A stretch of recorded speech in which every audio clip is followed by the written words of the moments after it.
So are we starting our meeting? Good evening, everyone, and welcome to the regular meeting of the Human Relations Commission. We'll start with roll call. Here. Here. Here. Here. Here. Okay, great. So our next order of business, which I'll soon be able to see, is do we have any agenda changes, requests, or deletions? There will be no minutes to approve. So Okay. that would be a change. All right, and do we have any oral communications? Okay. Okay, and there's no minutes. All right, so are we ready to get started with our housing series? Yes. All right, so Nika, would you be kind enough to introduce our speaker? Charlotte, why don't you come up to the table?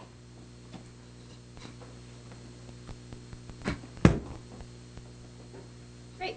Well, as you know, we've been having a very interesting and diverse housing learning series to become more aware of different housing programs for low-income, homeless, and we've reached out into the county to see what some of our county public agencies are doing. And now we've reached a little further to have Shiloh Baer, who's the Vice President of Community and Housing Development for the Silicon Valley Leadership Group, which is, I'll let Shiloh tell a little bit more about the group. I've heard about it for years. I mean, it's been long led by Carl Gordino, who's been very active in the community on a lot of good issues. So I will turn it over to Shiloh. Thank you so much for coming. And we talked about a half an hour, but I think, you know, we have a pretty light agenda, and I know this is a topic of big interest to the commission. So, and we might just make it easier for you if one of the commissioners maybe could turn around their microphone for the speaker. That would be wonderful. Welcome. Great, thank you. Oh, you need to push. Oh, yeah, we need to push. So again, my name is Shiloh Ballard. I work as Vice President of Housing and Community Development for the Silicon Valley Leadership Group. Thank you for having me and inviting me to be here today to talk about housing and affordable housing. I have worked at the Leadership Group going on 14 years now in housing policy. And I assume you guys know a little bit about the Leadership Group, but I'll do the quick elevator spiel so that we're all operating from the same song sheet and we know what the Leadership Group is. But the Leadership Group is best likened to a trade association, a focus on high tech. It was started 30 years ago now. I'm going to get my numbers wrong. By David Packard of HP, and his thinking at the time was that we really needed to bring the business community together, in particular at the CEO level, to engage in public policy issues. And the vision at the time was to get CEOs and executives to roll up their sleeves and get involved. So the Leadership Group still conforms to that vision. We have members from all over Silicon Valley, and the intent is to get them involved in public policy issues. And those public policy issues are housing, transportation, education, tax policy, energy, the environment, healthcare. I'm probably remembering or misremembering some or forgetting some, but essentially anything that impacts the business community's ability to make sure that they can recruit and retain top talent here and thrive in Silicon Valley, that's what we work on. So that in a nutshell is the Leadership Group. They hire me specifically to work on housing issues. We survey our members at the CEO level on an annual basis, and we ask them lots of questions. But one of the questions we ask is, what are the top impediments to doing business in Silicon Valley? And every year, the number one vote getter is housing affordability, availability, attainability. So I have the pleasure of working on behalf of the business community to advocate for more housing and more affordable housing because, again, they understand, our businesses understand the link between economic development, their ability to thrive here in Silicon Valley, and cost of living issues like housing and their ability to recruit and retain top talent.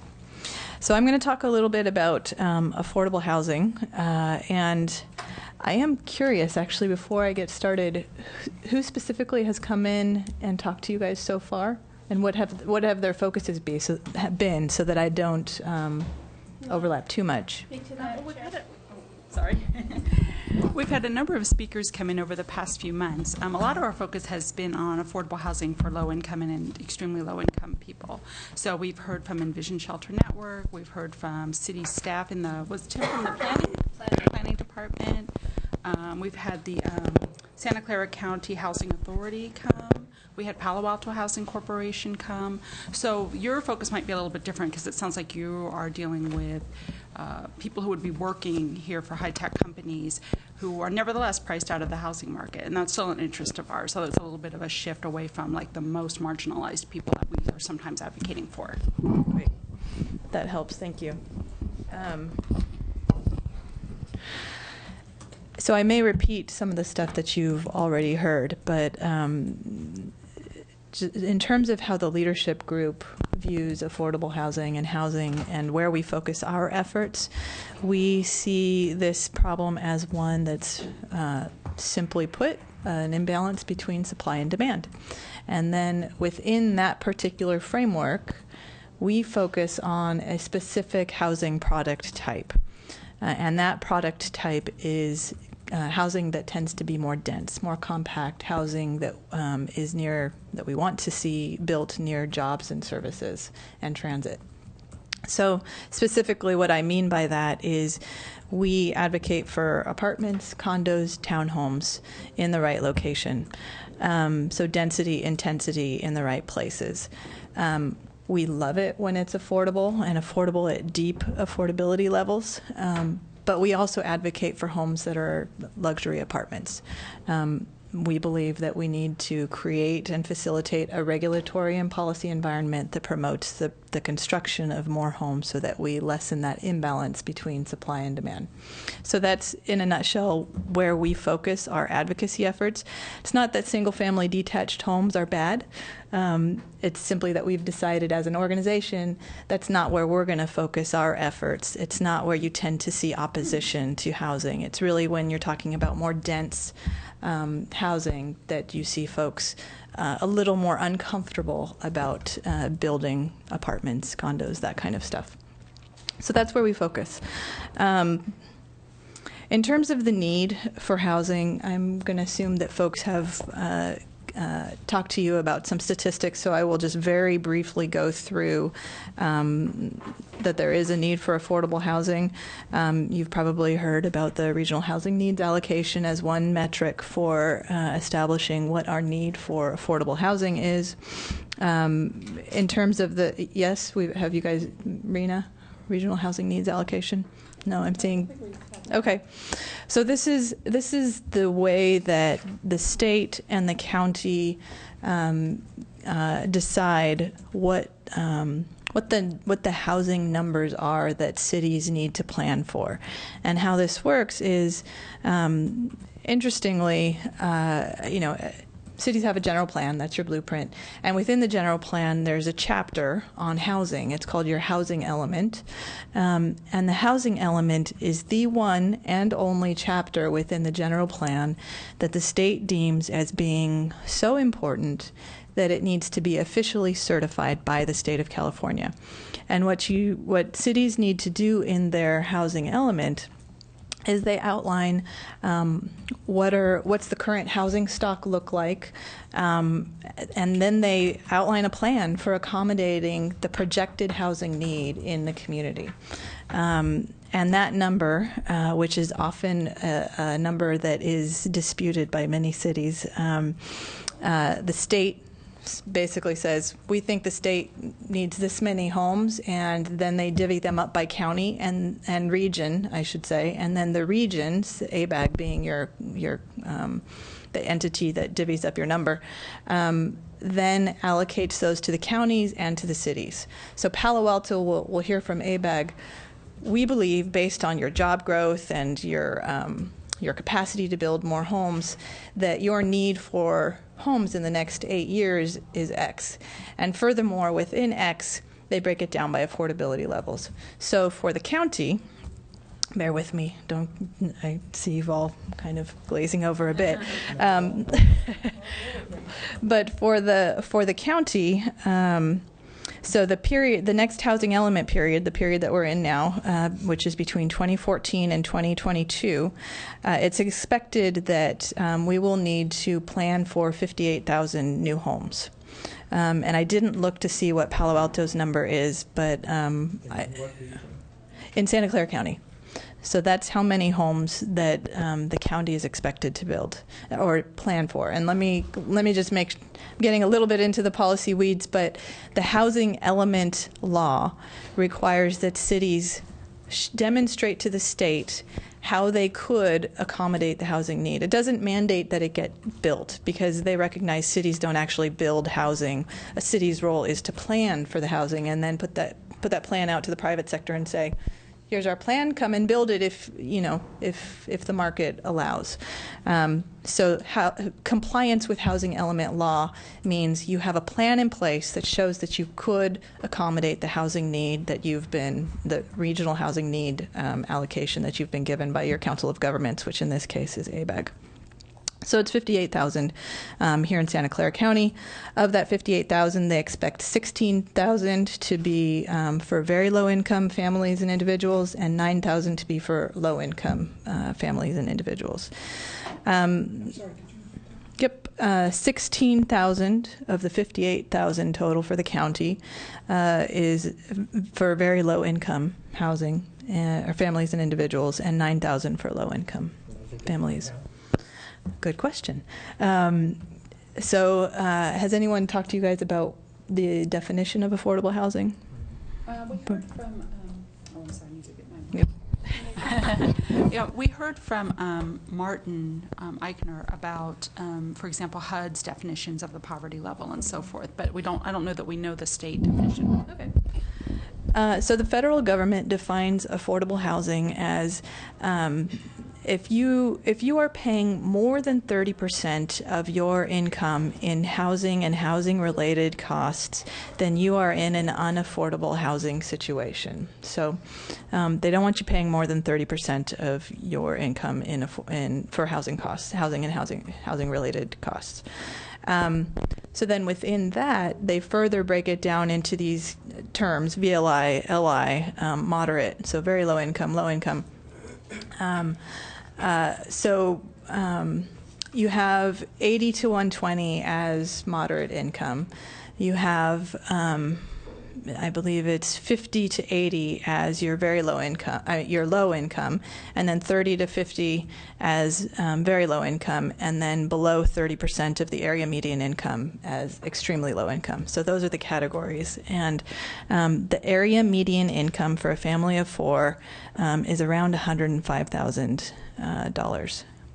I haven't looked to see, that might have been bumped up in the past few years. I haven't looked recently, but it's around there. So that's the quick definition of affordable housing and the different income categories. Very low income. Affordable is 58,000 minus the 16 and a 9. The total amount of housing that's needed in Santa Clara County is 58,000, and then 16,000 of that 58,000 is for very low income families and individuals, and 9,000 of that 58,000 is low income. Okay, that's 25. Where's the rest? They're moderate and above moderate. Okay, is there a number for moderate? Yeah, I just didn't write it down. So supposing Palo Alto or Santa Clara County did the 16 and 9 and the rest were luxury, that wouldn't satisfy? So moderate is not luxury, so there is a category for moderate, and then above moderate is a separate category as well. And I can get you those numbers. I wonder whether there's a target number for the moderate? Yes, there is. Okay. For the purposes of this presentation, I did not write it down, though. Let's see. So that quickly is an overview of the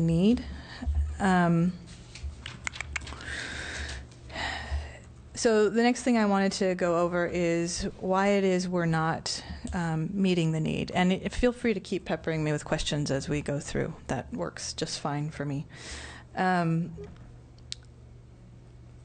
So again, there is an imbalance between supply and demand. We're simply not building enough, especially on the low-income housing, the affordable housing end of the spectrum.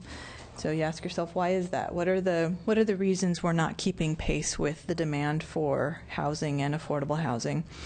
Well, generally, there tends to be some standard reasons that you see across communities. There's tends to be a lot of community opposition to growth and change, in particular residential development of a more dense nature.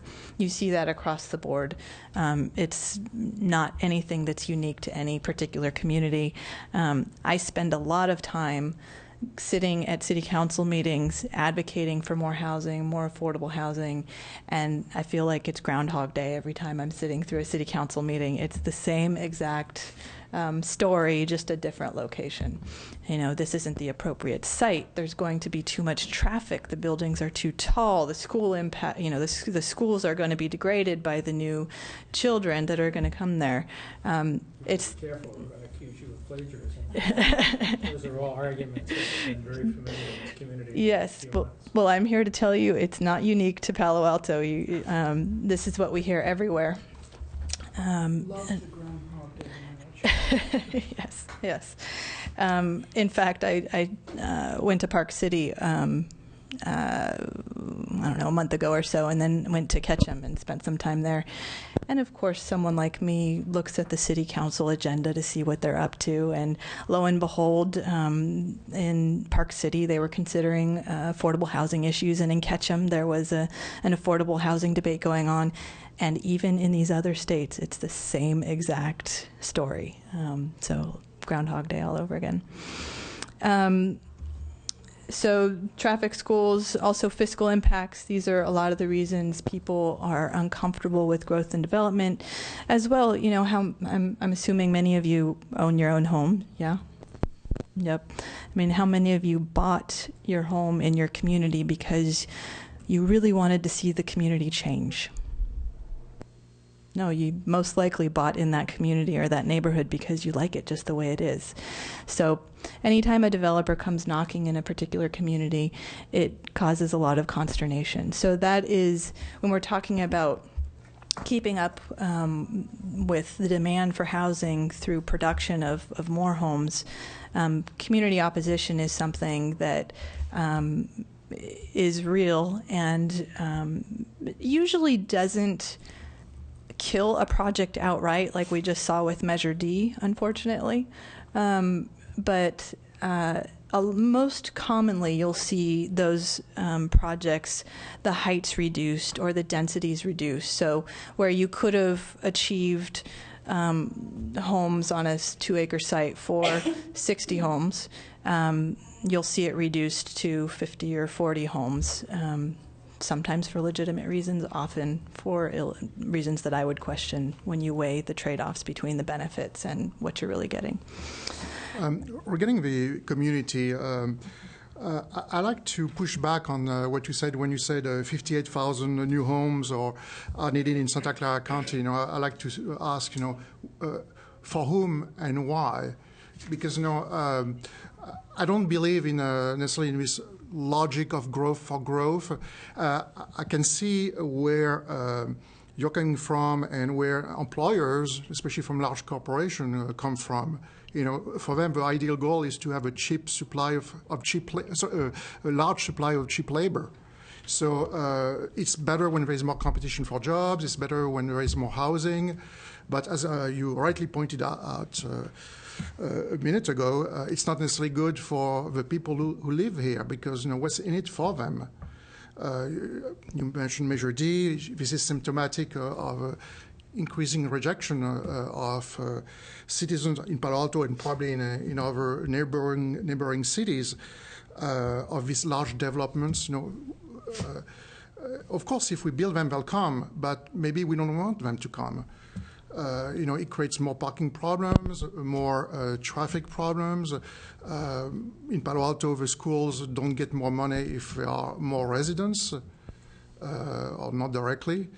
It's not obvious, especially when it's higher density, because it's all based on property taxes. So I'm just questioning a bit this logic, and it seems that employers sometimes forget there is an enormous source of employment in the valley, which is people who live here and who are underemployed, unemployed. I've seen many high-tech workers, especially like software programmers, who are a bit older. So, it's impossible for them to work in high-tech anymore because, we know social media companies, not to name any specifically, but, or internet companies in general, they don't hire many people above 40 years old. So I'm just questioning a bit this entire logic, and I'll conclude also, you mentioned ABAG. A lot of people in Palo Alto are opposed to ABAG mandates. Yeah, and again, that's not unique to Palo Alto, although Palo Alto is a very unique community. Commissioner Ezra's view is his private view. It's not shared by Got it. Not necessary. Right. So a couple things. One, on the notion of growth and should we grow, that's a fair point and a debate that you as a community can and should have, and that's fine.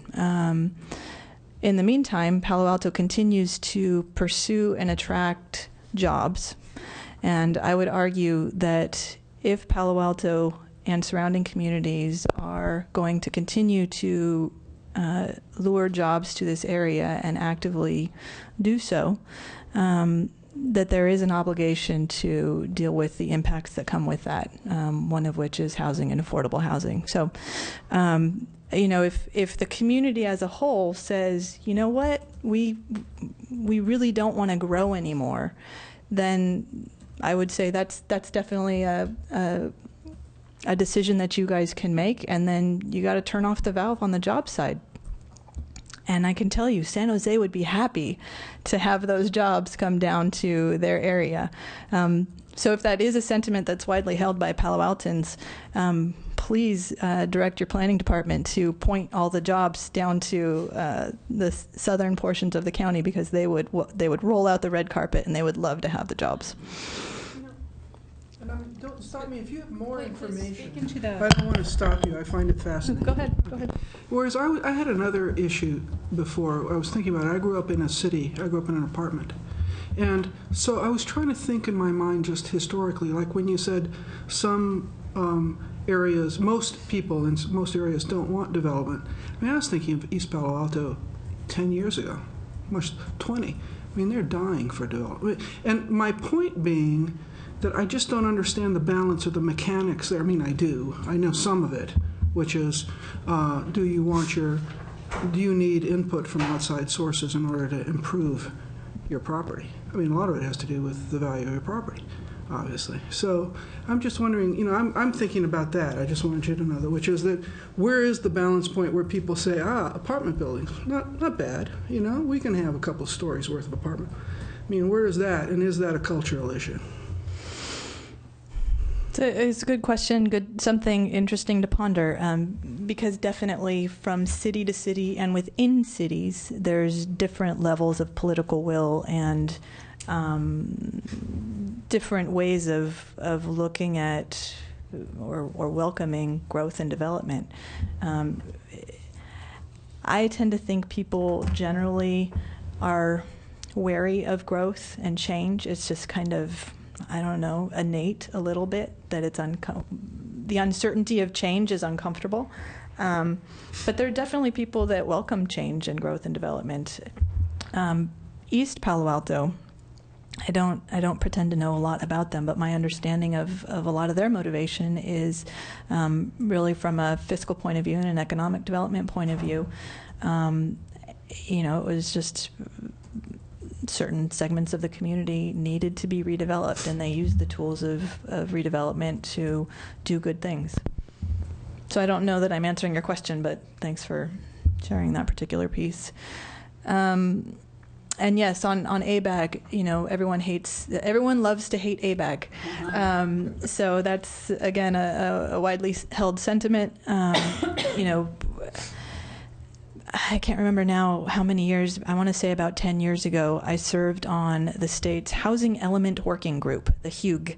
And the intent of that organization, or that group, was to address the concerns of cities, because they were primarily they disliked the way that ABAG and all the state and all the councils of government divvied up the numbers and the methodology. So what we did back then was we went out to the cities and the League of Cities, and we said, we hear you. You don't like how this number is generated. You don't like the methodology. You feel like all these numbers and projections go into a black box, shake things up, and out pop these numbers, and then you have to put them in your housing element. So what should we do to change it so that it is a methodology that is something that you like? And so the cities brought forward a proposal, and it was based on the League of Cities proposal that legislation was passed to change the methodology for how the regional housing needs allocation was calculated. It still doesn't make people happy, but they've been trying for years, and it seems like like most things in life, you can't make everyone happy. So anyway, back to why it is that we're not building enough. Community opposition is a big piece of a big hurdle in the entitlement process. Funding for affordable housing is particularly difficult. And I want to stop there for a moment, and you may have heard some of this from your previous guests, but things got really, really difficult for affordable housing over the past few years. The most significant, well, there have been a lot of significant nails in the coffin, but when redevelopment was eliminated, have people talked to you guys about the impact of redevelopment being eliminated? Okay. Not yet. Shiloh can share that, and that's also something that Tim, when he comes to, he's our affordable housing planner for the city. Great. So you guys know that the legislature went and eliminated redevelopment agencies and state redevelopment law.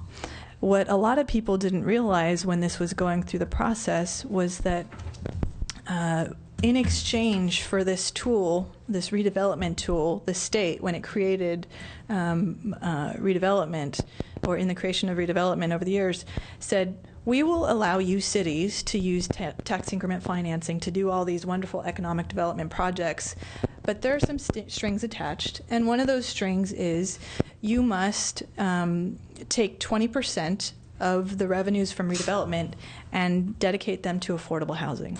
So this became a very significant source of funding for affordable housing. For example, in the city of San Jose, their redevelopment agency generated $40 million annually for affordable housing. The rest of the cities combined generated annually about $37 million annually for affordable housing. When redevelopment was eliminated, all that money went away as well. So you have a significant source of funding for affordable housing at the local level that, poof, it's gone. Can I understand. I fundamentally don't understand the basis here. You were saying before, my colleagues, commissioners, no, probably no more. But so when you say redevelopment generated that money, how did it generate the money? So the way redevelopment works, I'll do my best to try to explain this. But your property taxes are capped at a certain year when you establish your redevelopment agency and your project area. And then the growth in value above that base year is then allocated to the redevelopment agency. And what most agencies did was they took that funding stream and then they bonded against it to do economic development projects. So 20% of that revenue was used for affordable housing. So that's a quick summary of how redevelopment worked. So that money is gone. Local money is significant for affordable housing production because it's often that early money, that risky money that affordable housing developers can't necessarily find elsewhere. You know, they get they finance their deals through low-income housing tax credits and loans from banks, and then local money, and cobble together whatever they can. It's not easy to build an affordable housing proposal. So that money is gone. On top of that,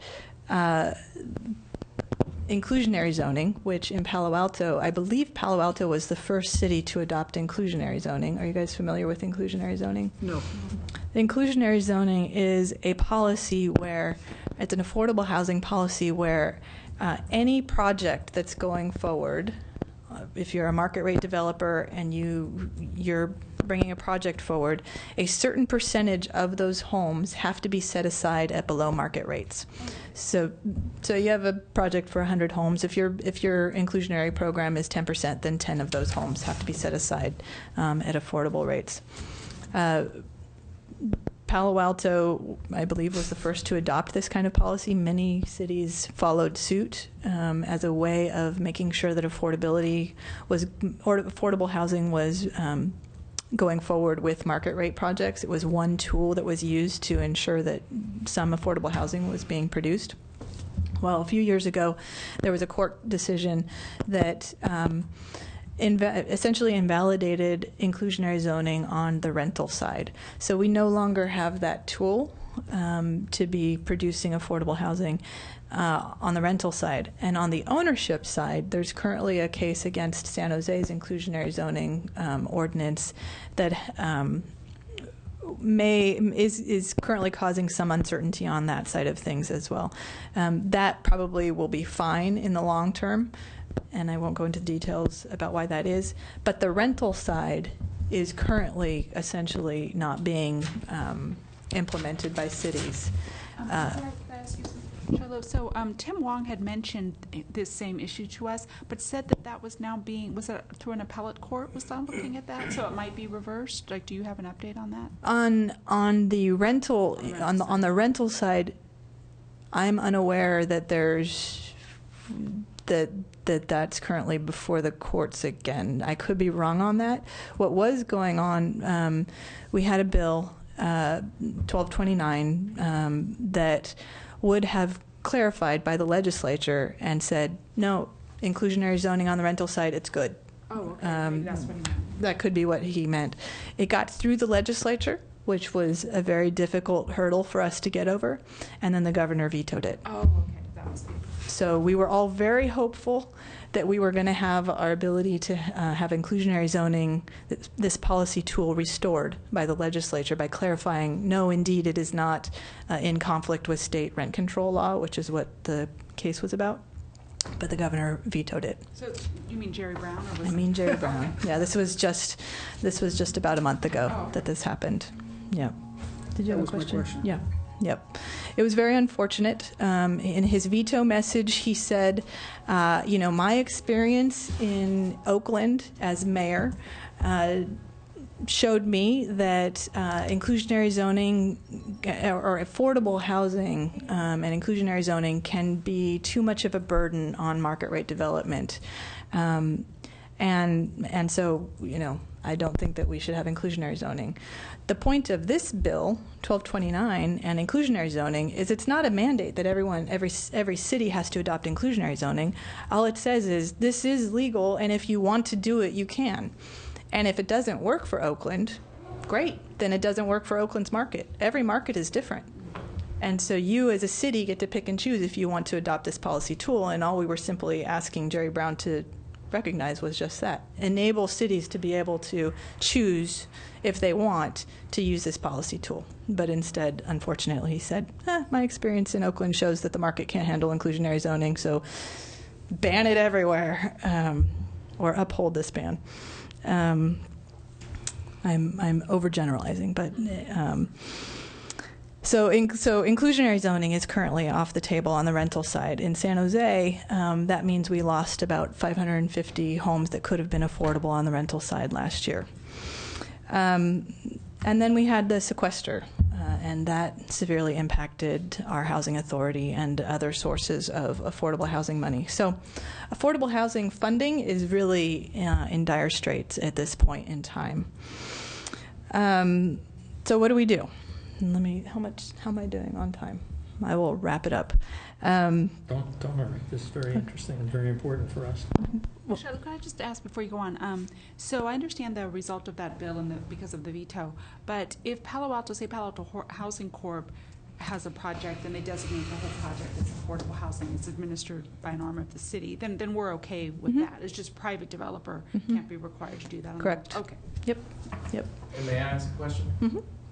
So when you keep saying affordable housing, is that relative to the state, to the city, to the county? Yep. So it's county. Okay. So our area median income is it's done by county,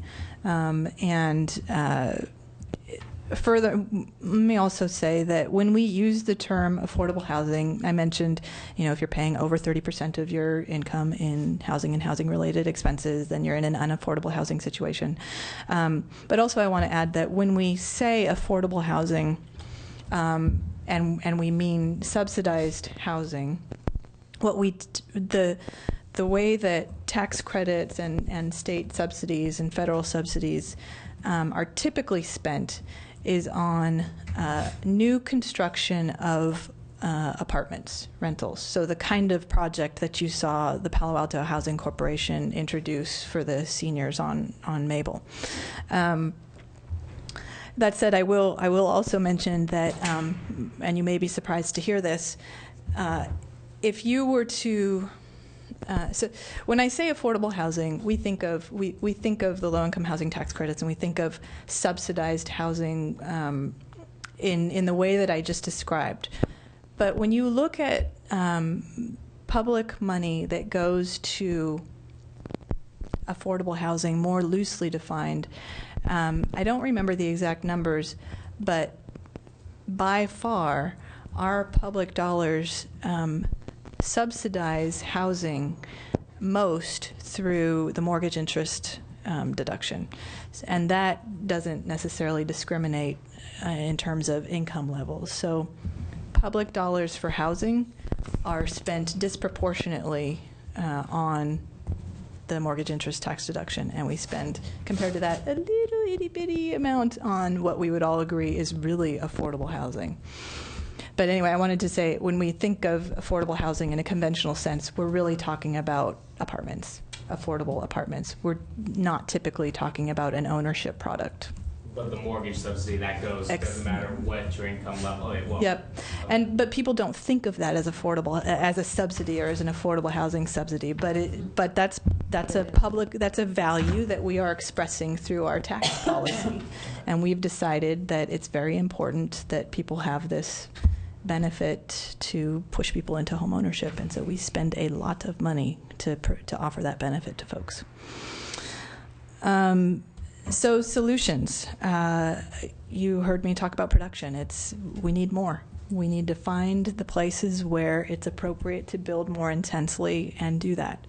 And then on the funding side, there are two things that are being pursued at this moment, countywide and all around the state, and that's housing impact fees, which is essentially being viewed as a workaround since we don't have inclusionary zoning on the rental side. Said, okay, if we don't have this policy tool available to us, let's adopt a housing impact fee. And what a housing impact fee is a fee on new residential development that then goes to fund affordable housing.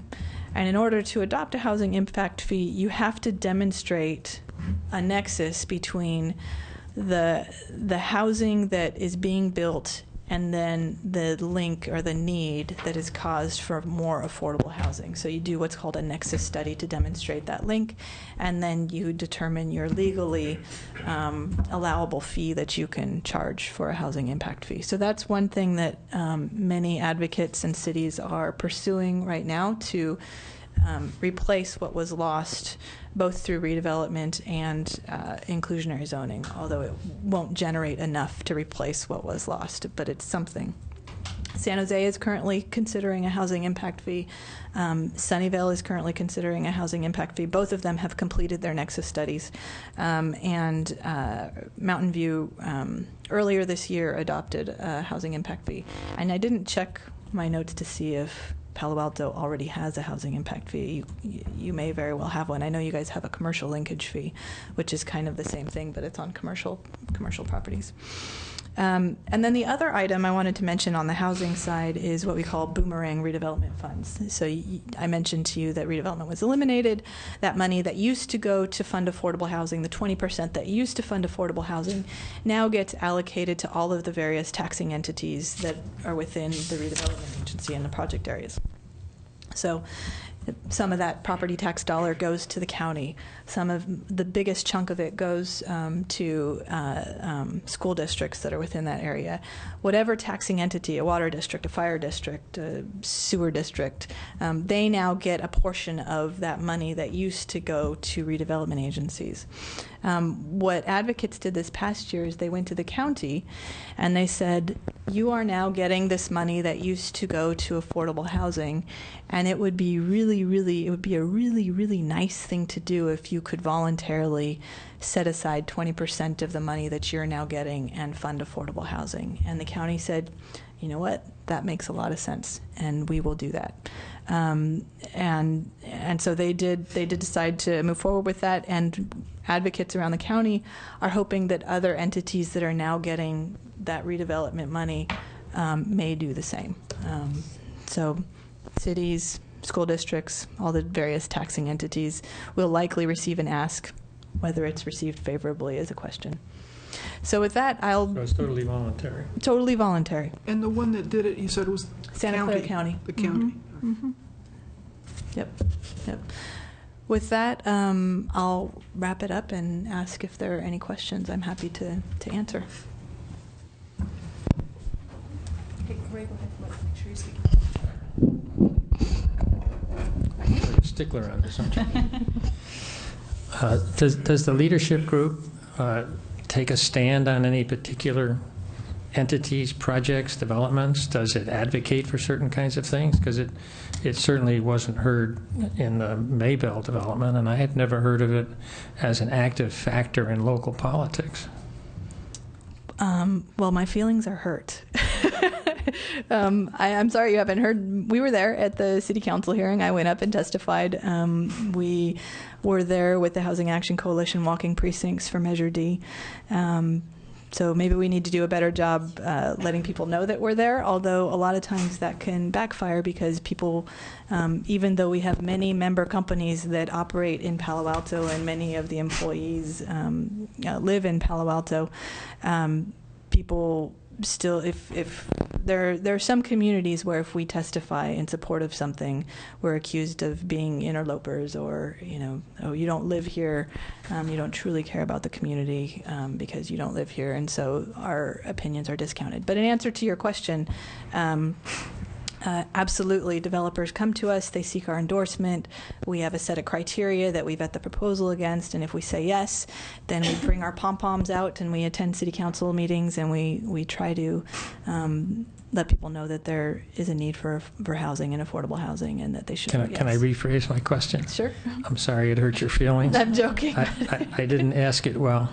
I was thinking more about powerful voices being heard, not necessarily merging and coordinating and liaising with the other people who are working on it, but rather being more outspoken and purposeful.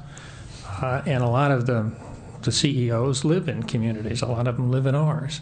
Mm-hmm. But as individuals representing corporate interests, I haven't heard much about them.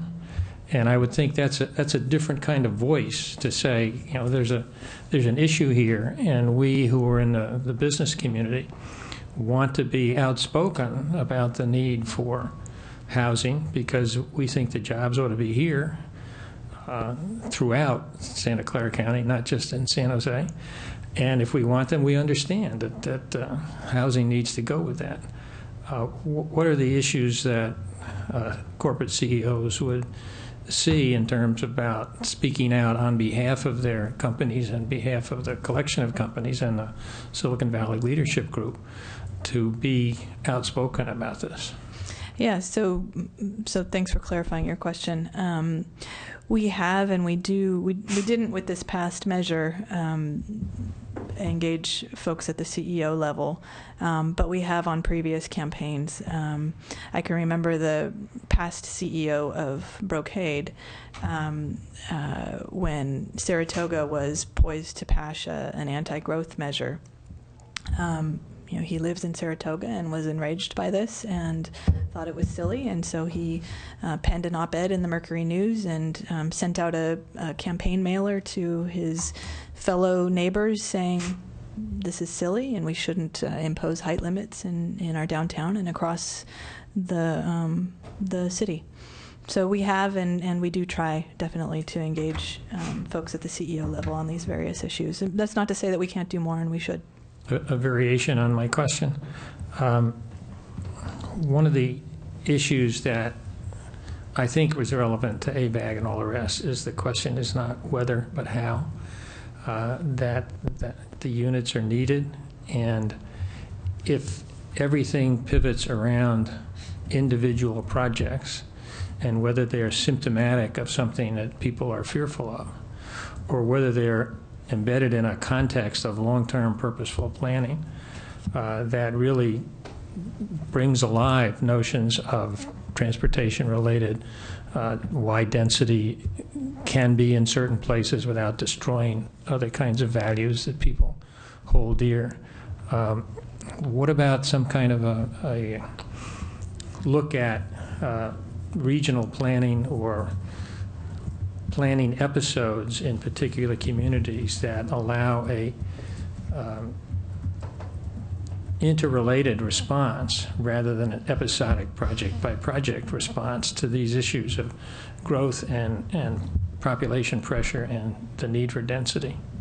Yeah, so there are, with the passage of SB 375, we are required at the regional level to adopt a regional plan that better links transportation and housing. And so the plan for the Bay Area was recently just adopted. Whether it really, it remains to be seen whether it will be significant in advancing more regional thinking on housing issues and land use issues. I think we're all hopeful that it will.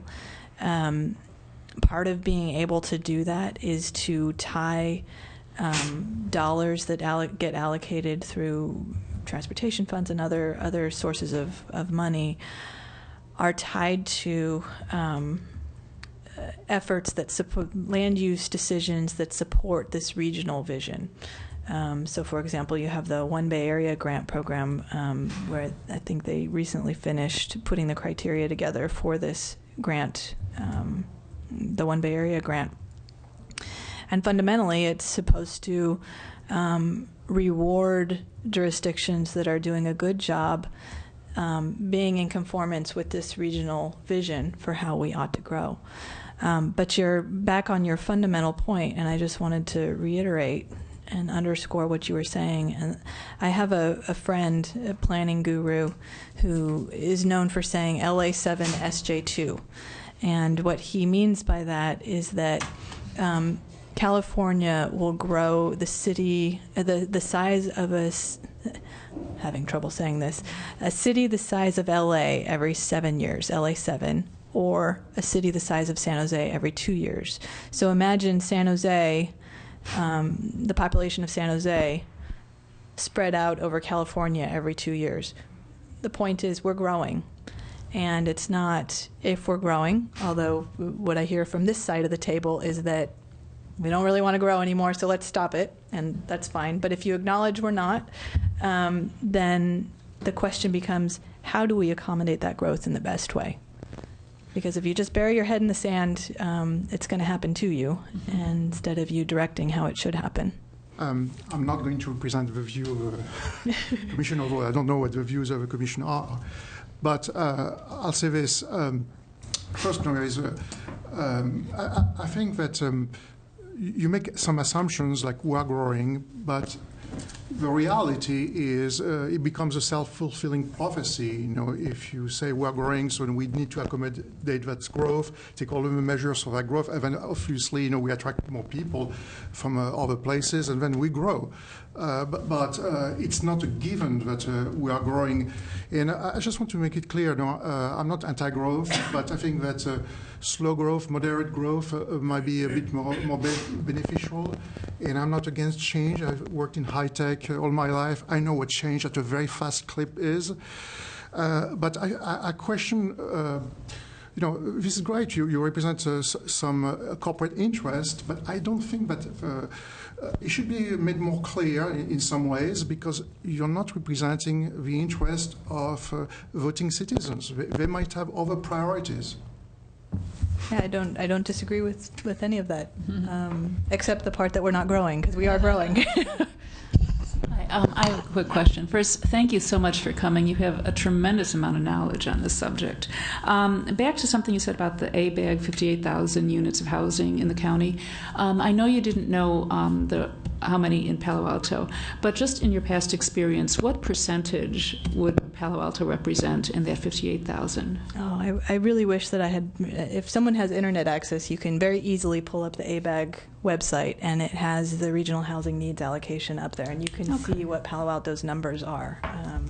And I'd be happy to send that link to you, but it's there. You can also, in their, they do a report periodically that tracks performance, how cities have done compared to what their number was, whether they met that number, and they break it down by income category. I just didn't bring the numbers with me. Okay.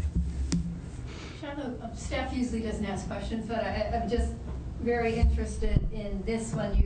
You mentioned the set-asides, or whatever you want to call them, for very low income and low income. Why is there no set-aside for extremely low income? So when I say, so let me make sure I understand your question correctly, because you know, they may now do ELI. I know there was a bill years and years ago to have to break out the number also for ELI, and I don't remember what ended up happening to that. But you know, on ELI, the deeper you target your affordability, the more expensive it is. So many cities like to be able to say, you know, and rightly so, we produced X plus affordable housing, affordable homes, and when they're targeting very deep affordability levels, that number gets a lot smaller. So it just doesn't seem as wonderful. But it really is just about the subsidy level, and I mean, it's about some other things, but I'm oversimplifying, but. Okay. Are there any more questions for Yeah, one more.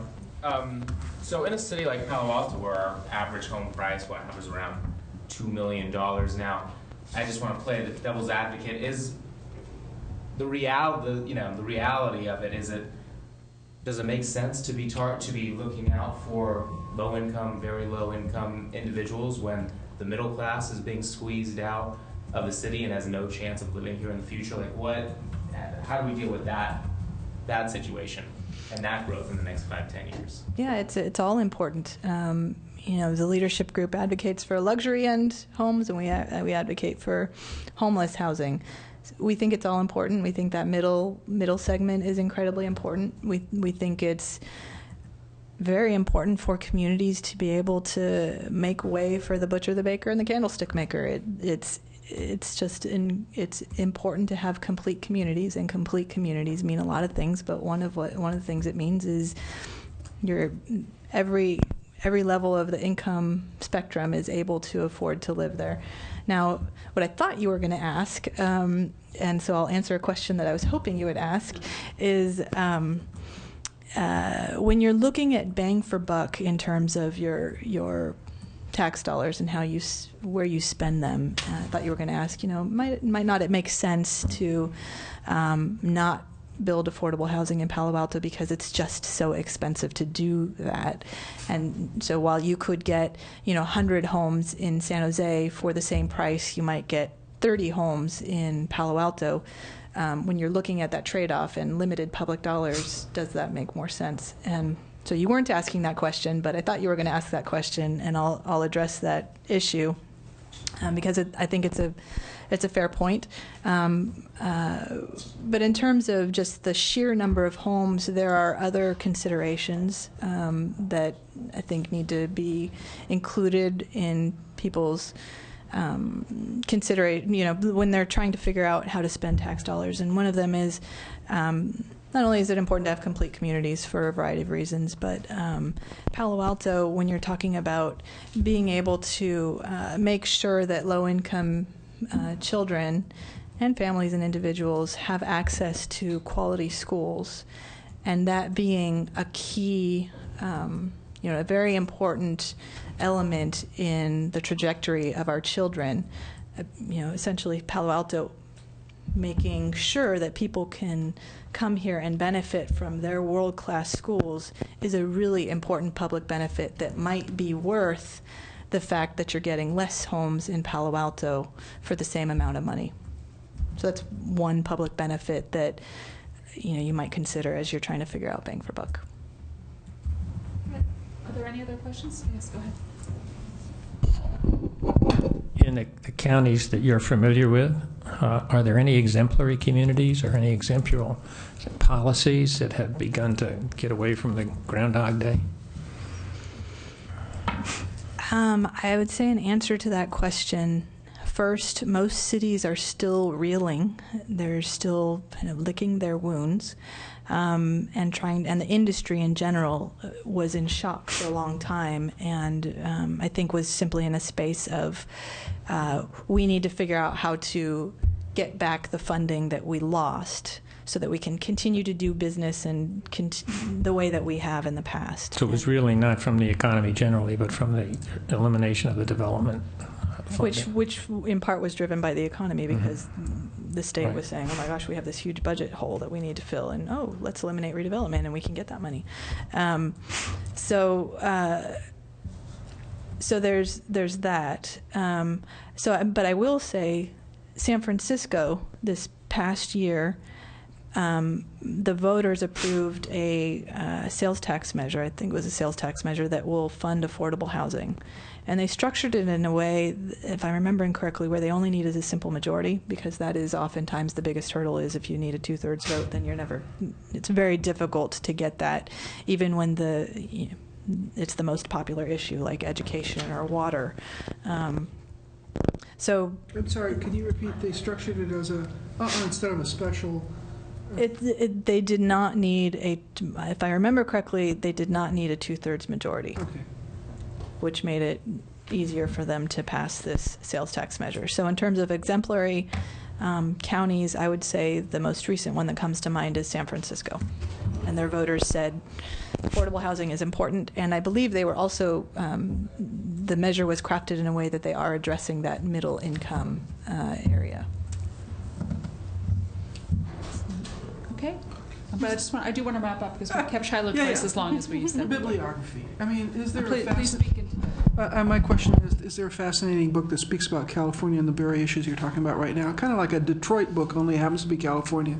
There probably is, and I don't know what it is. All right, thank you. But I'll ask around. That's a good question. All right, thank you, Shiloh. We really, really enjoyed having you here. Oh, I'm sorry. So does Shiloh need to stay through the public's comment? She might have something. Oh, okay. I'm sorry. So yes, we have a oral communication. Edie Keating. Hi. Is this? Should I assume it's on? Okay. So I just wanted to comment on the topic, and I'm glad that you've undertaken this Learn About Housing series. And the market, as we all know here, really doesn't create affordable housing. It's an expensive region here. The demand for housing far exceeds the supply. And in our own city, I think our daytime population is about 30,000 higher than our evening population. So another small city moves in here by day and then they leave because they don't have a place to live in our town. So when I think about your mission as the Human Relations Commission, I summarize it to myself as you're protecting our most vulnerable. And economically vulnerable is a huge category of our most vulnerable. So everyone knows that, people here make choices about housing. You probably know people who are commuting from Gilroy or somewhere, out there to have a nicer home. And it's fortunate for them. It's a hard choice, but at least they have that choice. But you eat in restaurants and someone busses your dishes. And that person does not have the choice of buying a home in Gilroy. That person is looking for very low cost housing. So you can't solve all these problems, but I would look to you whenever you have the chance. I would look to you to think of housing in two categories. There's market rate housing, but then there's affordable housing that's, created by nonprofits or by the below market rate program that's guaranteed to stay affordable housing for a long or indefinite period of time. Whenever you see a chance to build affordable housing in our community or to preserve affordable housing in our community, the type that's going to stay affordable, that has a mission of being affordable, I would look to your commission to speak up for it, because that's rare and that's needed, and it doesn't make justice overall, but it's a step towards justice. So I would just encourage you to be affordable housing advocates as strongly as you can. Thank you. Thank you. All right, and thank you, Shiloh. It was wonderful to have you. Thank you. Thank you. Debbie, do you need the card? Yeah. All right. Wow, I always learn so much from our affordable housing series. I'll turn the mic on. All right. So we're going to move on now to an update on our HRC subcommittees. I hope all of the subcommittees had a chance to meet prior to the meeting. I know there wasn't a whole lot of time, but my thought was that we would try to get all of the projects and priorities outlined started and have work plans developed by early next year. So I can go ahead and start, unless one of the other subcommittee leaders wants to jump in. Okay, we'll all have our piece. Okay, we'll all have our piece. All right. So I am the chair of the HISRAP subcommittee. We're going to be looking at assessing unmet needs in the community, and we're going to look at trying to find more sustainable revenue streams for HISRAP. HISRAP is a key priority area for the HRC. It's a program that we've helped oversee for a number of years, and the budget cuts and then restorations and then cuts and so forth have been somewhat disruptive to that program. So the subcommittee consists of Commissioner Weirstone, Claude Ezrin, and myself. We met this week and basically tried to give each other some background on HISRAP in general, where the program stands, and what kind of issues are in play at the moment. And we are going to meet again in the next probably couple of weeks to actually hammer out a work plan, identify a methodology for assessing unmet needs and the need for funding, assign tasks and responsibilities, and develop more of a full work plan so that we can begin that work next year. Our thought right now is that we will probably be interviewing all of the HISRAP agencies and possibly some nonprofits outside of HISRAP to serve as benchmarks as well. So it's going to be quite a bit of legwork over about a 6-month period. But that is the plan that we're discussing at the moment. It's still a little embryonic, but we did get started, and I think we're all kind of geared up to hit the ground next year. So I'd like to hear from some of the other committees. Hey, Ray? Our committee on affordable housing consists of myself and Commissioner Chen, and we met and we have a meeting scheduled with the Palo Alto Housing Corporation.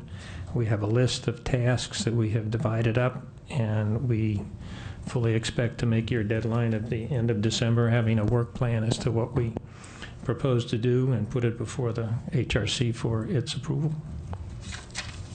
That is great. All right. Commissioner Savage. I am the bad boy of the bunch.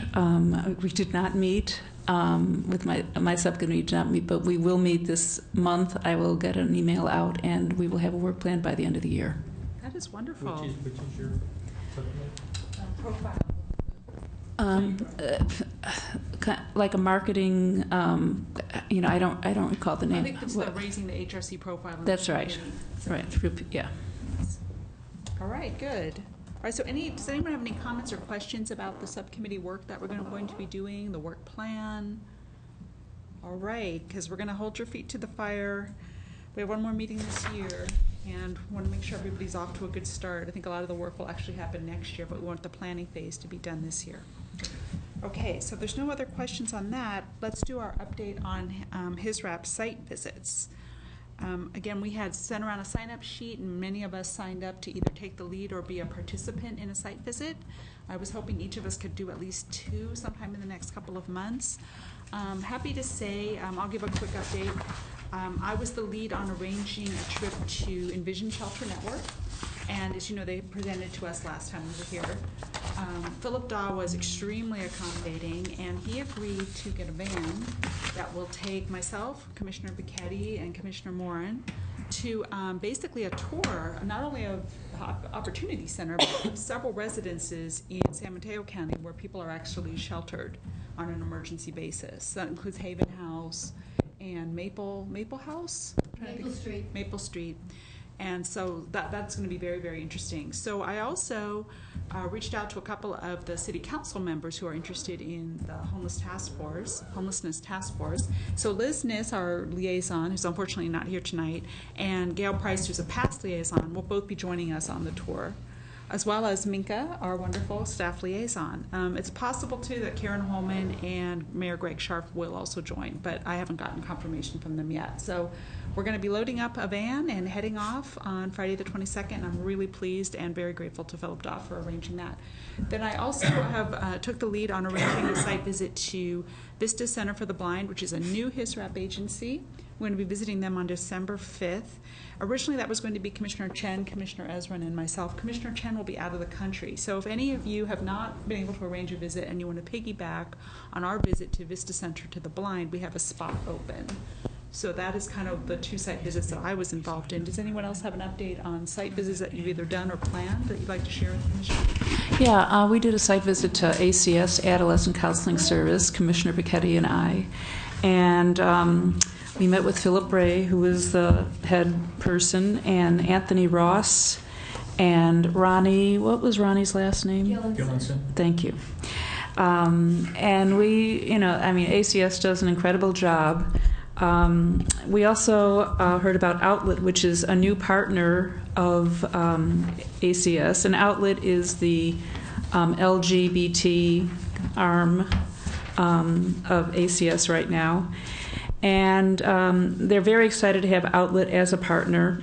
We found out a few very interesting facts. They serve 4,000 to 5,000 people from San Francisco to San Jose. The Outlet is unique. There is nothing else like it within those geographical areas. And with the 4,000 to 5,000 they serve, there are 3 staff members. So, that was just overwhelming for me. They're also seeing an increase in Spanish-speaking only families, so ACS is also trying to partner with a group in San Mateo to help out with translations. The boundaries for ACS are from San Jose to Burlingame, and they are the only counseling service that offers counseling on a sliding scale that goes down to $5 per session, in some cases even $1 per session, so they make it affordable to all. ACS recently moved from Cubberley to the other side of the highway, kind of across the street from Ming's Restaurant. And they say it's very beneficial to be over there, that it kind of geographically allows them to reach more people. And let's see.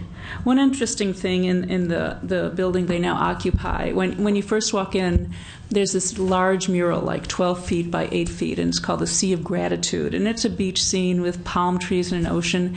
And one of the programs within ACS is a adolescent drug rehabilitation program. And when they graduate from this program and on their first day of sobriety, they get to sign the mural. So you see all these little signatures on the mural, and it's very touching, actually. So that was our take on it. Ray, you have anything you want to add? No, that was a terrific summary. Thank you, Commissioner Savage. I'm so impressed that you've got a visit already done. Well, I got to do something. Does anyone else have a visit or a planned visit that they'd like to talk about or share with the Commissioner McKay?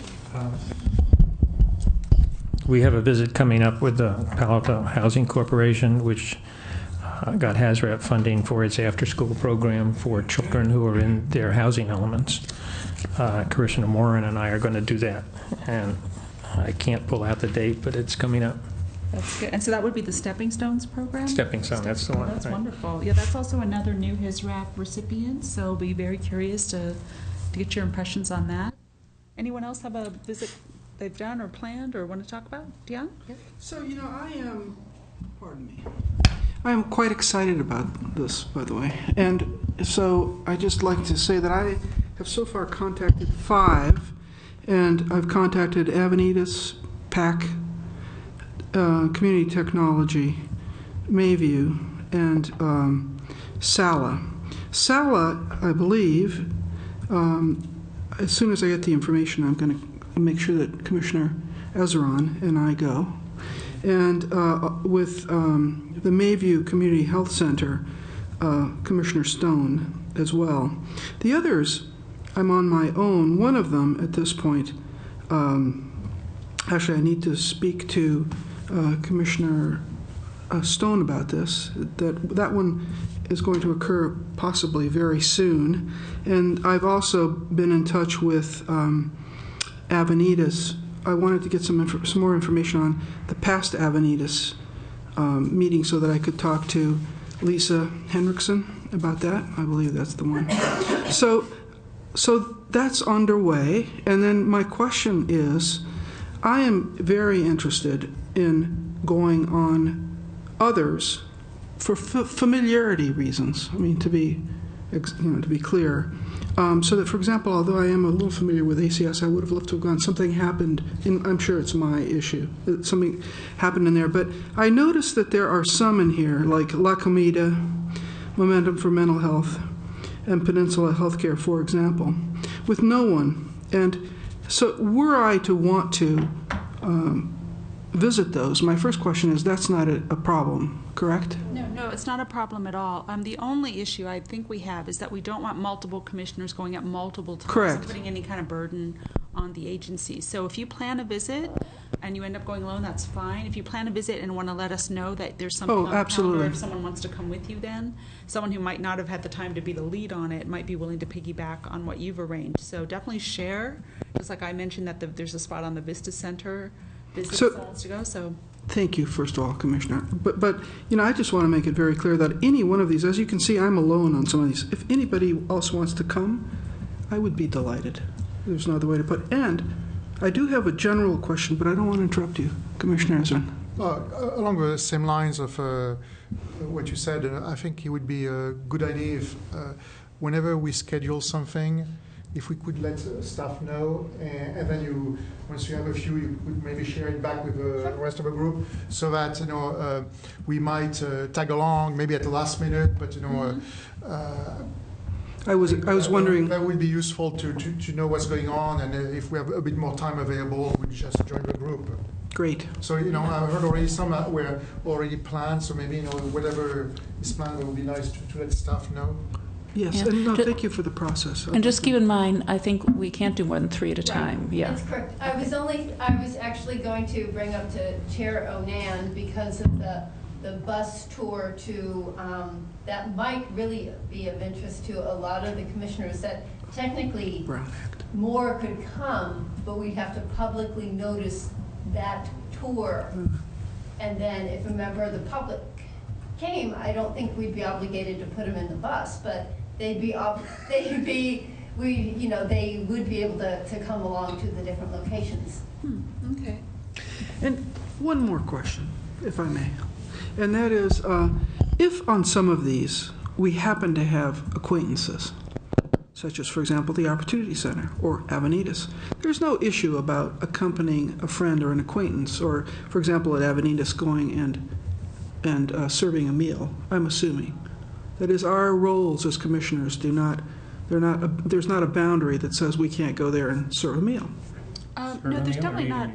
Serve a meal. Avenidas. I mean, at La Comida, I think. Is it La Comida? Oh, okay. No, and I know that some of the, Pardon I me. know that, for example, Commissioner Savage has definitely done work like that very often in the community. But I do want commissioners to understand there's a little bit of a difference with the site visits. We're notifying the agencies as a courtesy that we, a commissioner, who represent the commission that they apply for money from, are coming to visit them. So they can be prepared, and it's supposed to be an educational opportunity. So it's a bit of a more formal visit versus more casually going with a friend to do something on your own initiative or to support someone else. So just be aware that there is a difference, and always be respectful of the agency and their staff time, and in terms of understanding the formal relationship between the HRC and the agency.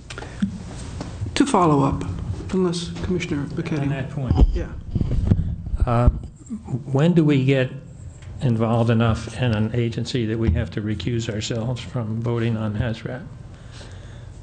I mean, if Commissioner Moran volunteered to serve meals at La Comida, could she vote on La Comida? I think that's something we might have to ask staff to investigate. My initial thought is probably not, but if someone, for example, is serving on the board of a nonprofit, that would be definitely a conflict of interest. That would be my initial thought. I could ask what the line is, but my recollection is if you're on a board of that organization. Okay. And more to follow up. So if an email goes out to these organizations saying exactly what you were saying, HRC commissioner trying to set up a meeting in order to visit again, his recipients. So what is the best process? And I ask probably Minka or the staff, what is the best process for then communicating? So should the email that's sent, for example, to let's say it's an email that goes to Ms. Hendrickson, should I send that to staff? No, Minka had provided a spreadsheet with all the contact information. Right. So this is something that we need to take the ownership of. If you are the lead on a site visit that you want to conduct, then you reach out to the contact listed on the Excel spreadsheet, either by email or phone or however you're comfortable. And I simply introduced myself and explained that this was not an audit or any kind of, checking up on them type of visit. It was simply an educational site visit to get to know the agency better. And in most cases, they're very happy to have that chance to educate us more about the work that they do. But my question is, having done that, having introduced and being in the process of setting up the meetings or having set up a meeting, then the email goes to Well, then, once the meeting staff. is set up, we've decided, as Claude mentioned, to please let staff know. That's what I'm trying. That's what I'm trying to find out. On the calendar, so that they can also help us share out with the rest of the commission. Since again, our ability to communicate with each other is somewhat limited by the Brown Act, and so staff is going to have to play kind of a bridge role for us. Great, thank you. Okay. And one follow-up question. So, in order to, if I wanted to, for example, become the lead on one of these others, Peninsula Healthcare, I just notify all of you now and at another time, staff, or at the same time. So, for example, I'd like to be the lead on Peninsula Healthcare Connection. Well, then in that case, you would reach out to Peninsula Healthcare Connection. But see, all I'm saying is right now, that's not documented. So do I document it now, or do I just do it? No, just do it. Okay, thank you. That's what I wanted. Okay. All right, so any other questions, comments on his RAP site visits? All right, well, we'll look forward to some more updates in the coming months as we all have a chance to complete those. And now I think we'll move on to our next item, which is a follow-up on the Made into America program. And Commissioner Bacchetti, can you take that?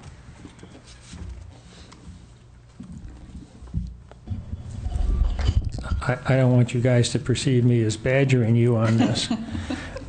But I want to make a point that I don't think I made before, that this project really is right up our alley, and that it's trying to build community. It's trying to get people to understand each other, to know each other across differences.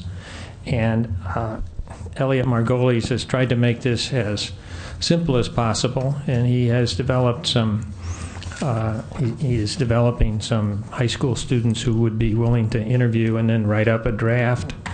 Let me be clear about what's expected. People can do research if they want to, but this really isn't a research project. You don't have to It's not about a footnoted and documented personal history. It's really about your recollections and the kinds of ideas you have picked up from your family over time. And it may be a 2-paragraph story, it may be a 10-paragraph story, but it really is a story. It's not a documentary. So I would hope that you would think of this in the context of the HRC and its community building effort, and get in touch with Elliot and schedule an opportunity to either use one of the student transcribers or interviewers that he's coaching on how to do this, or just yourself put something together. And you can see how relatively easy it can be by going to the site and seeing a lot of what's already there.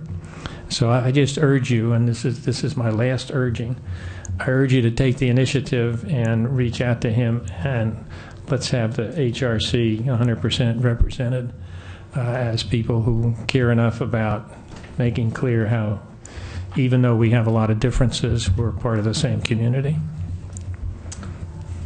Thank you. Does anyone have questions? Yes, Dion? I just want to add that last night I went on the site, and it took me probably half an hour or less to put in 2 or 3 paragraphs. It went to Elliot Margolis. He responded this morning. He then discussed some of the publishing or non-publishing issues with me. So I just want to underline that it is easy. Thank you. Thank you. Good for you. All right, so I hope that we'll all follow up on Made into America, although I personally am guilty of being a procrastinator myself. All right, let's move on to item 5, reports from officials. Do we have any commissioner reports? Yes? Okay. Commissioner Moran and I went to the meeting last Sunday, put on by Stop the Ban group on hearing from an individual from Santa Barbara about the way they are handling people living in cars. And it was a very interesting presentation. They have 107 sites that have been volunteered by various agencies. They began this carefully by having maybe 2 or 3 cars or vans per site. They have a set of rules about not putting sites in the middle of residential neighborhoods. They're working with the police, and the police in Santa Barbara have a concept called restorative policing, where when they find somebody who's living in a car, they put them in touch with the people who might help them either find a place to park that car or get on a waiting list. They have people who are screened to be on the waiting list get a letter from them that they can show to a police officer that says, this is my circumstance. This is what I've been approved to be on this waiting list, and I'm waiting to find that there's a site for me. They spend about $250,000 a year on this program. Most of that goes for caseworkers who stay in touch with the people, the 150 or so people in these 107 sites. And they help them get connected with places or agencies that can help them with whatever problems have caused them to be without homes and living in their cars. So it was a very impressive program, and the Stop the Ban group is continuing to meet. It has another meeting this Sunday, and it may be able to find a way to get such a program started in Palo Alto. It takes a nonprofit agency that can have the kind of continuity and the stability to manage the insurance, to hire the caseworkers, to establish the waiting lists and so on, because it's not a simple program, but it's not a terribly complicated one either. And from what I heard, and Commissioner Moran can give her own impression, from what I heard, it's a very effective program, and it's well run, and it seems to be very responsive to the issues that Santa Barbara found itself with. Thank you. Did you have anything to add, Commissioner Moran? Yeah, just a little. That is that there were 2 council persons there, Karen Holman and Nancy Price. Gail Price. Pardon me, thank you, Gail Price. And what I recall was that they said that you start small, so they started with a few parking spots and then they grew. The other thing I recall is that they now have, they've gotten more funds than were expected, and Commissioner Becchetti could probably add to this, but the bottom line is they're relatively successful in their small way, and that they're getting community support partly by certain kinds of rules that they follow, boundaries, such as no parking place will be within umpteen feet of a residential neighborhood. So, for example, some churches don't have, you couldn't do that in Palo Alto. Some of the church parking lots are too close to the neighbors.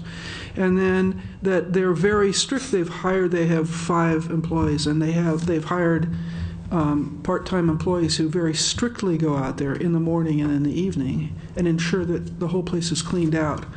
You know, and this is to build community relations. So I was very impressed as well. Good. So any other commissioner reports? Yes, Claude?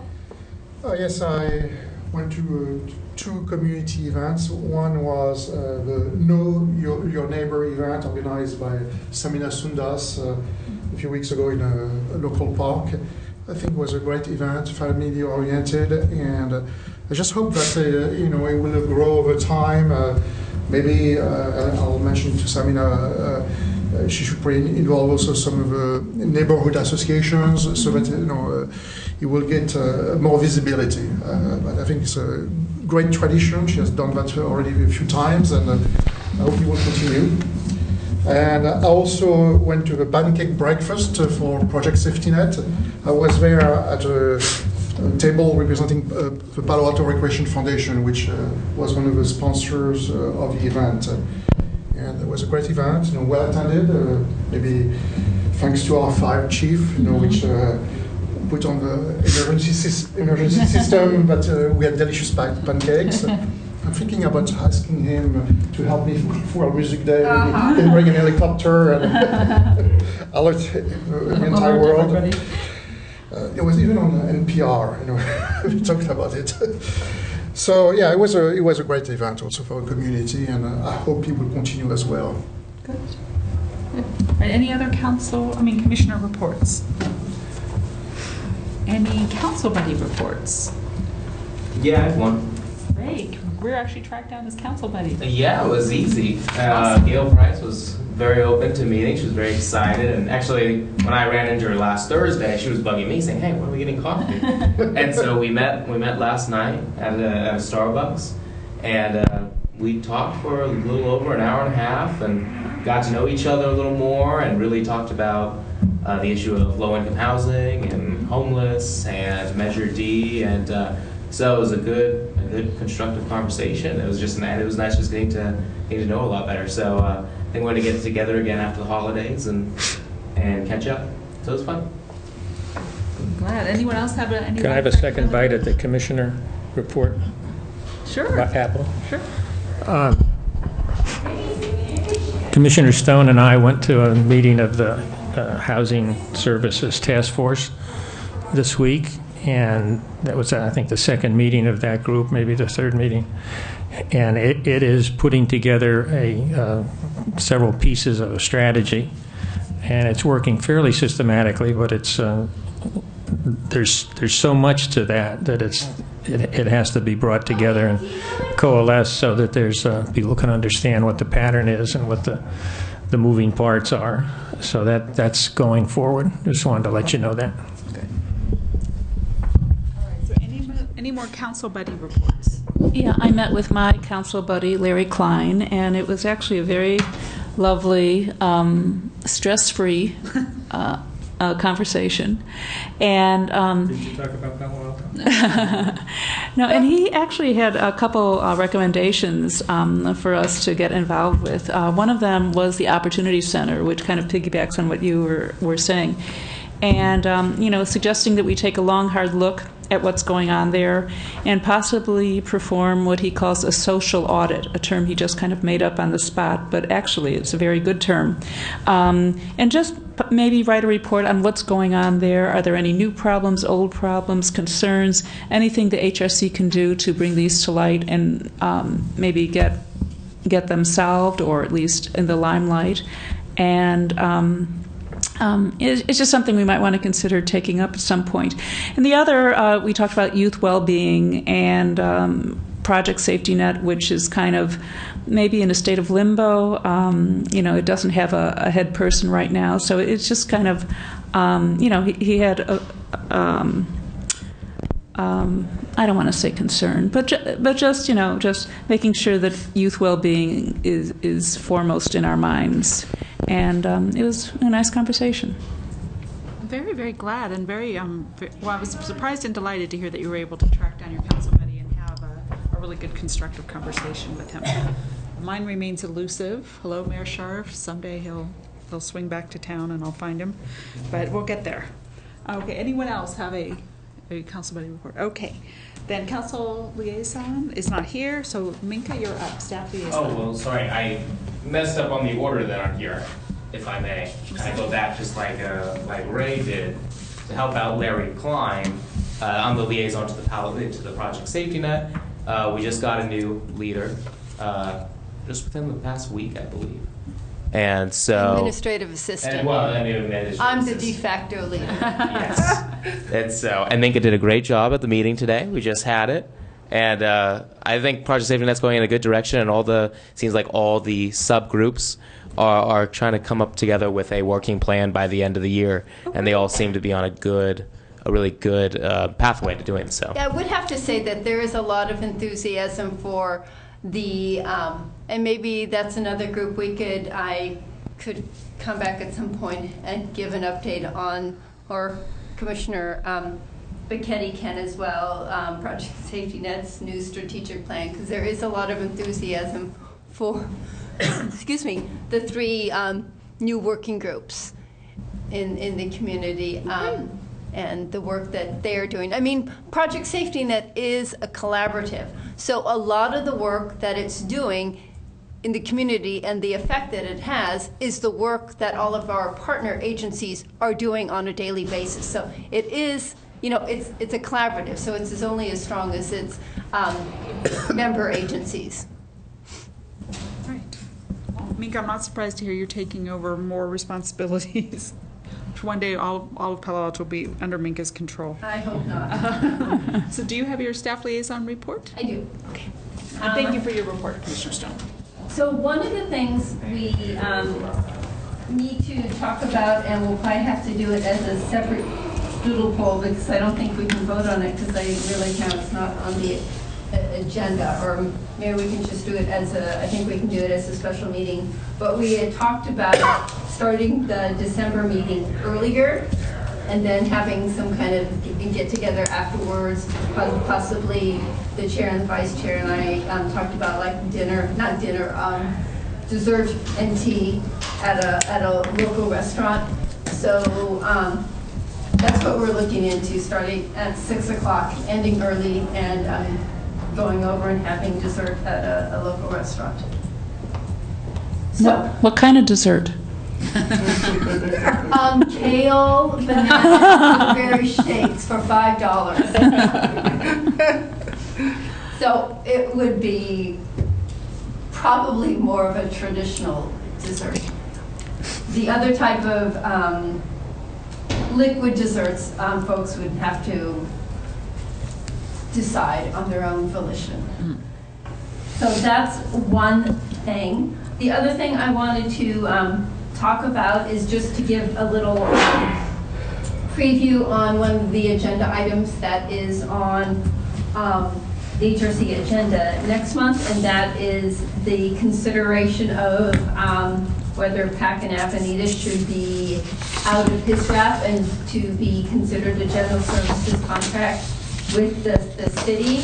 As you may recall, last year during the HISRAP review process, the Finance Committee recommended an increase for HISRAP agencies, and the HRC was charged with going back to the drawing table and recommending to the full council how we would distribute that money, and that was $58,000. So the HRC came back and they didn't do an equal distribution. I think the feeling was that Pack and Avenidas were not cut to make room for the new agency, so when we got money back, more money technically was given to some of the smaller agencies and a smaller percentage to PAC and Navities, and there was a concern about from the council on that amount, and that concern turned into additional funds so that all HISRAP agencies got a 7.2% increase, and for PAC and Avenidas that turned out to be about $40,000 each.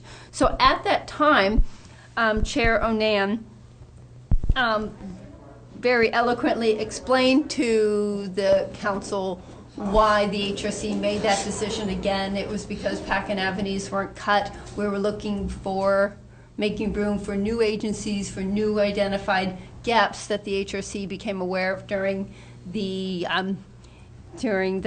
needs assessment process. But there still was a feeling that the HRC historically had not appreciated that special relationship that PAC and Avenidas have had with the city. So the council made a recommendation to formally refer to the Policy and Services Committee a proposal to splitting PAC and Avenidas off for the HISRAP process. So as a first, as a first step to that, this issue is going to come to the HRC next month. Both the EDs for both of those agencies will be at the table with us to be able to discuss that, because it is a major decision that affects those agencies. But in preparation for this, because this is a pretty significant decision, actually recommendation for the HRC to make, in that it not only affects these two agencies, depending on the discussion, the HRC may feel that this has a significant impact on the budget or the agencies for the non-sole source and non-6-year agencies. So that will come to you next month. I will be sending you out several documents that'll go out probably earlier than the packet goes out to give you a chance to review them, so you can come next month and really be prepared. Like I said, I think there's certain decisions that come to the HRC that are just pretty high impact decisions that staff and the leadership really want the HRC to be as best prepared as possible. So those documents, history of HISRAP, the history of PAC and Avenidas' relationship with the city, some information, although we don't have a lot, of when this issue actually came to the HRC before, and what the reasoning when the HRC made a decision or a recommendation on this earlier. And also be inviting other HISRAP agencies just to attend the meeting if they so choose to be able to give impact to that. So I kind of wanted to give you a little bit a bigger preview on that issue because. So let me make sure I understand. So if they would not be part of HISRAP, that would mean what? They would be on a separate contract with the city. They would be on. I'll go into more of that next month. Okay. But what that would really mean.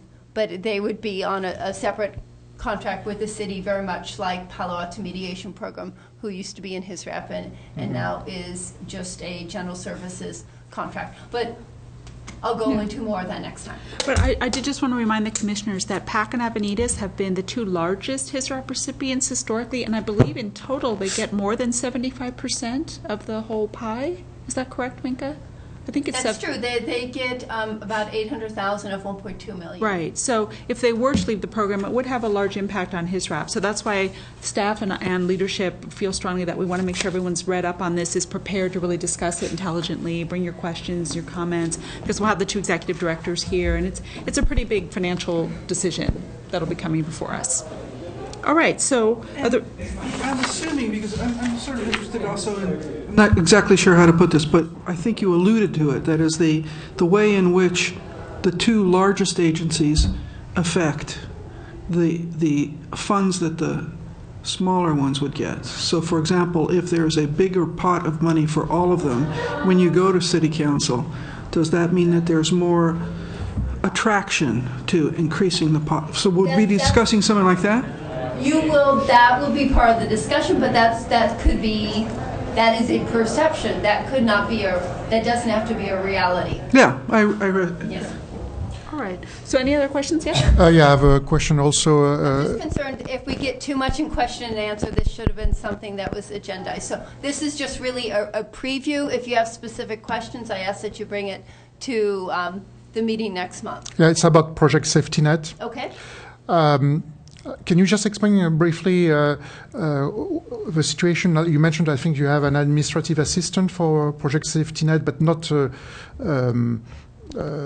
manager like we had before. Right. Can you explain why? And Sure. The project director for Project Safety Net resigned. She received a benefited position back at her old employer, which she had a real passion for doing.